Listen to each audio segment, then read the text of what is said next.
Shalom, and welcome to another in our series of podcasts from Temple Beth, a dynamic center for conservative Judaism in Los Angeles. This is a recording of a Passover sermon with Rabbi-Cantor Hillary Chorny. I can hear Rabbi Ari Lucas in my ears preparing for the season when he would say, no one wants to hear a drash on the first day of Pesach after they all stayed up for the Seder unless it's material that will enliven their second Seder, which is good wisdom, I think. So that's the idea behind the Torah that I have to share. In our family, I grew up with Seders of 90 in my aunt and uncle's home. My uncle, the youngest of 6, who survived the reign of Nasser and escaped Egypt. Pesach was the ultimate holiday in their home. It's the ultimate childhood memory for me. And in their home, both my aunt and uncle were school teachers their whole lives. And so it's unsurprising that they made their own Haggadah, as many families have. I've always wanted to make my own Haggadah. Theirs was dot matrix paper and then mimeographed. And occasionally we had some photocopies with crayon drawings that I'm sure I contributed to at some point. I have Canva now, so it's a really different situation. For those who are unfamiliar, it takes my Word document and makes it look like I'm kind of professional when I make my Haggadah in a 3-hole punch style so that we can change it every year. Ours started 6 years ago, and I'm always looking for new material, and the first place where I look for new material is in Haggadah supplements. I won't go into the whole history, but I'll come back around to the history of supplements later in a few minutes and say that supplements are a construct of the 21st century Judaism, just as are source sheets. So the idea that somebody would be handing you a page of sources that we're going to go through and study together, that's the construct of 21st century Judaism and the result of both literacy and access to the materials, starting with mostly dot matrix printers and that sort of thing, as are the idea of Haggadah supplements, which were often sent out by organizations. Over the past decade, the engram, the prevalence, the widespread nature of Haggadah supplements has matched the rise in what we call unprecedented events in the world. The 2 largest spikes in Haggadah supplement over the last decade or so, a decade over which we saw a general spike in Haggadah supplements being produced, were, of course, in the year 2020 and then again in 2021, following COVID, how to deal with a Seder where there was a laptop on your table, where not everyone was there, a Seder of fear, again, of unprecedented times, and then again in 2024, following, of course, the events of October 7th, a Seder like no other, a Seder disrupted, all the different supplements that came out from organizations that wanted to provide us with that material. This is the first year in many in which, objectively speaking, we've seen fewer supplements to the Haggadah published than in the previous year in over a decade and a half. And I think there are 2 likely possibilities for this, and each of them is at an opposing pole. Do supplements actually appear or tend to appear at peak crisis? We all agree what the peak crisis is: COVID, post-October 7th. And therefore, because there is a lull in acute crisis, we're at ongoing crisis level, but there's a lull in an acute crisis right now. There are fewer that we can point to and say that they're global for Jews or global for all of humanity. Then there's a lull in supplements because right now, thank God, we're not dealing with the immediate aftermath of a pandemic. Or as my friend Aline Linden from my home community back at Fort Tryon Jewish Center said, she said maybe it's that supplements actually appear when we're not overwhelmed. We don't realize it, but we actually are in peak crisis right now. There are so many crises going on in the world. We have no idea how to deal with them, and therefore we don't have the luxury, the leisure, or the freedom to produce things. I'll give you 2 answers that are non-answers to this question, and then 3 things you can bring to your Seder tonight. The first non-answer to this question about which of the times that we're in comes from my teacher, Rabbi Dr. Vanessa Oakes.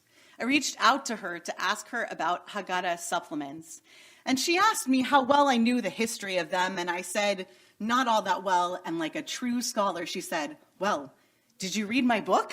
Because I published a book about a decade ago about the history of the Haggadah, which I did.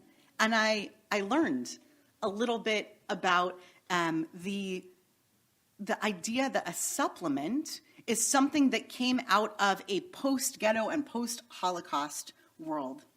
But I learned something else as well from Rabbi Dr. Oakes. She said that generally speaking, the reason why Haggadah supplements are produced is as a fundraiser for nonprofit organizations. That is the history of them.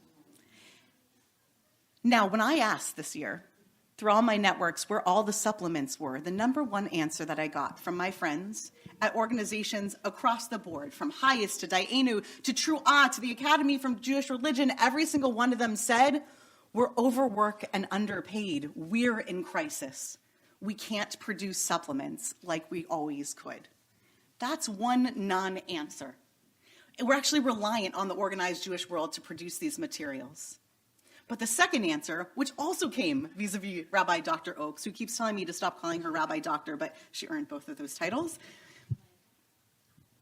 She said that supplements are an idea and a document, a type of document that emerged by and from the liberal Jewish world.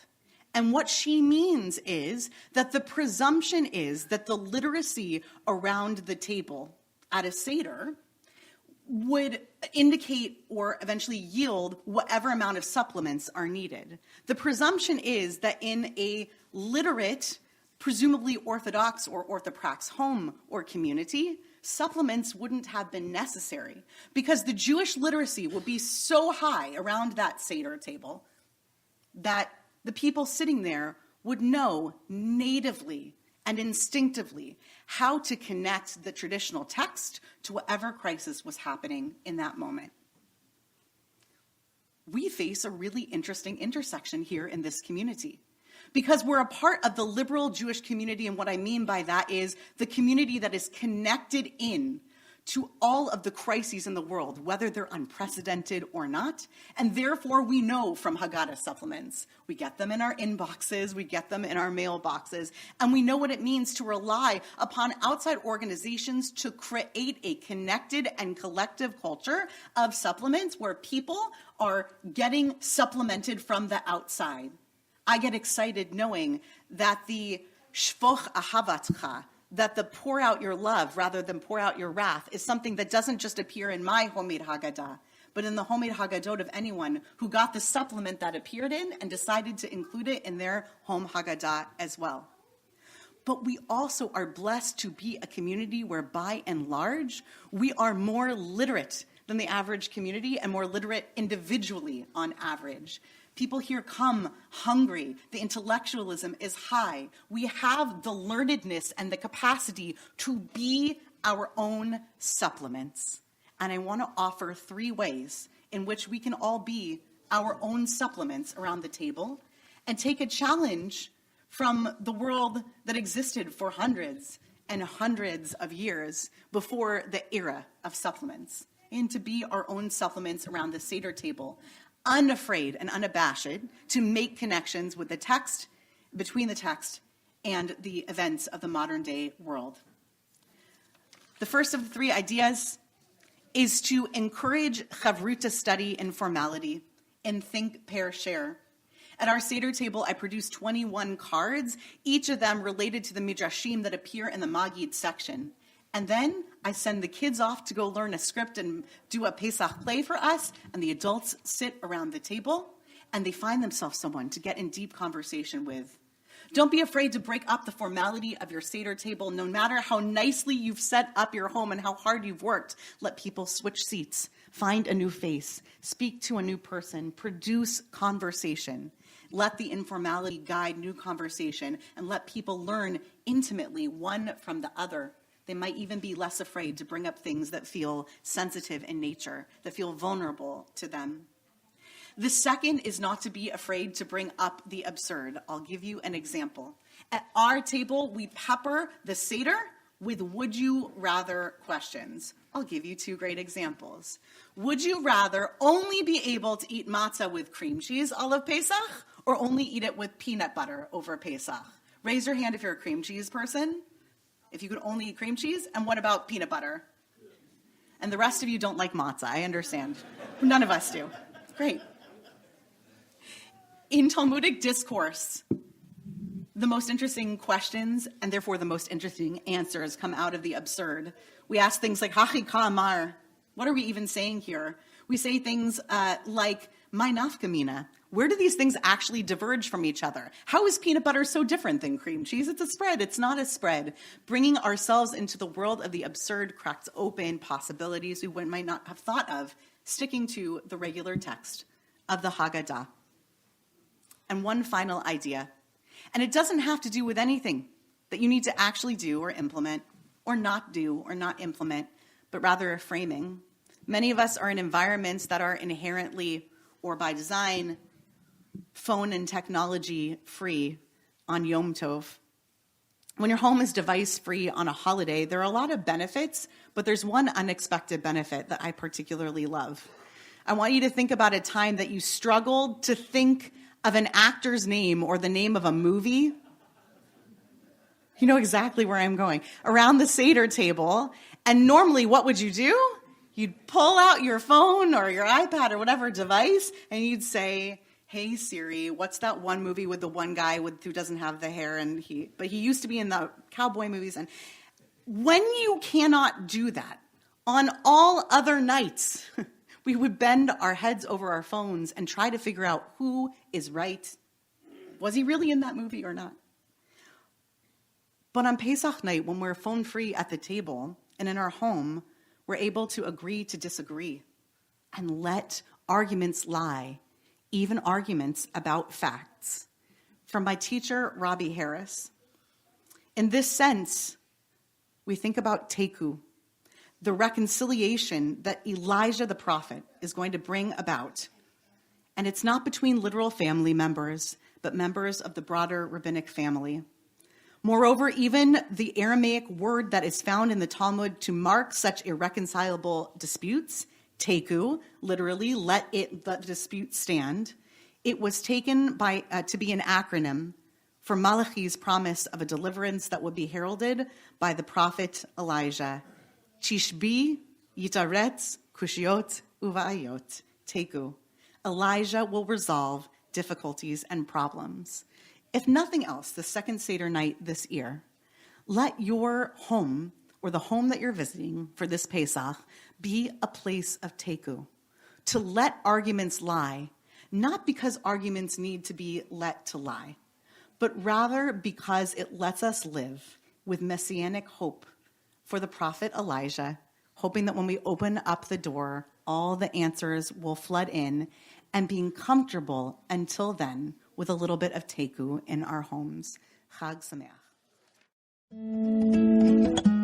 You've been listening to another in our series of podcasts from Temple Beth Am, a dynamic center for conservative Judaism in Los Angeles. If you enjoy these podcasts, we invite you to write a review on the Apple Podcast website or wherever you get your podcasts. For more information on Temple Beth Am, Los Angeles, please visit www.tbala.org.